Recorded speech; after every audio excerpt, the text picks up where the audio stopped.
is a big man too, 200 million pounds. And look at this list. I can't help but to see Mose Timateo coming off the bench. Mose has been in the American rugby scene for quite some time, and he is an absolute legend, man. Hopefully we get to see him. Vandenberg back to Collins, and they score. The influence of the South African continues in Vandenberg. Gets it back to Logan Collins, captain of the Denver Barbarians back in Colorado, now playing for Denver team. And he gets a try. And the dominance of the scrum, it all comes down to that, Blue.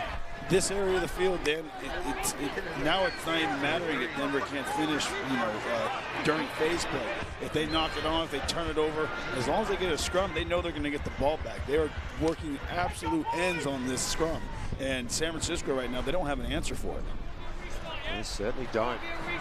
Vandenberg been limping for the last 5 minutes, seems to have shaken that off. And there's our try scorer, Logan Collins.